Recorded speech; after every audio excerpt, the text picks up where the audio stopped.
So, Glenn, I want to start with you because I believe that you were in London when there was a different set of directors, Richard and Jill Purdom, who were working on the film. Could you set up a little bit about that early incarnation of the film and talk about what some of the gestation was and the change and that how that happened? Well, it was a pretty wonderful time to be able to, for my family, to go to London. We'd never been outside of the States. And it was there that I started really thinking of myself as an artist, keeping a sketchbook, which I've kept ever since then.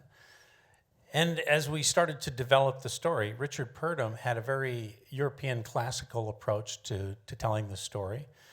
And it just wasn't entirely Disney, though. It seemed there was a reason that Walt went to Europe and took artists and pulled them to California. There was something very American that happens out here in America when you tell a story. And it didn't take long for Jeffrey to realize, okay, we need to get this back on the drawing boards in the States. And I remember we had just spent, like about a couple months working on it. And Don flew out to Florida to meet with Jeffrey, and they had a screening. And we were all anxiously waiting for him when he flew back. And he said, well, I've got some good news and bad news. I was like, well, what's... He says, I'll tell you the bad news first. Everything you've done the last couple months is thrown out. We're not going to have any of it. The good news is, hey, we get to be here in London and Europe with another 3 weeks with nothing to do except just let's go explore the Loire Valley. And that's where we found Beast's Castle and started to do the research. And it was a great bonding time then for our team. Fantastic. So, Don, I think the next phase was if you were already on the project, so the next phase was to decide to make it a musical, is that right? And Howard and talk about the new team that was brought in. Yeah, there was a little film that came out before us called The Little Mermaid.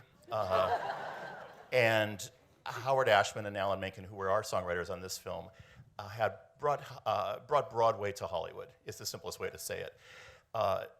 And reminded the audience how much we love musicals in movies.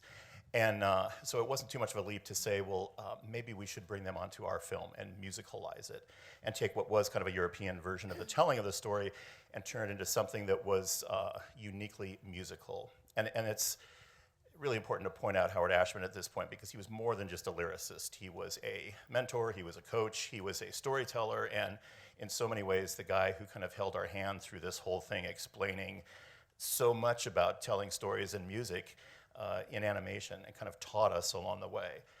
So one of the biggest privileges of this movie, I think we would all agree, would be working with Howard and what he brought to us personally in our lives, but also what he brought to our movies and to our audiences. Fantastic. So, yes. I think we'll hear more about Howard a little bit, but Gary, you and Kirk had only directed a film, I think Cranium Command, is that right, for Epcot? A really good film. That is correct. Yes. So how did this come to you guys, and what was your reaction when you're suddenly told, okay, this is your next project? It was a surprise, to say the least. Kirk and I had just gotten off of Cranium Command, this 90-day project for Florida. It feels like just a few weeks prior to this, and we're kind of settling back into our routine of we called it daycare. It was development, but Brenda, you were there. It was we were the artists that they didn't know what to do with, but they didn't want to fire yet. So not to put too fine a point on it, but well, yeah. You know. So our boss, Charlie Fink, called Kirk and I into his office on a Monday morning. This is after Don's Good News, Bad News, and said, can you and Kirk be on a plane Wednesday to New York? You might get to direct Beauty and the Beast.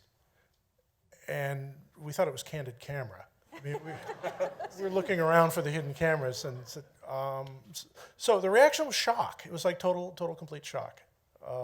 I mean, the only thing I can think of is, well, we didn't screw up Cranium Command, I guess. They still want us.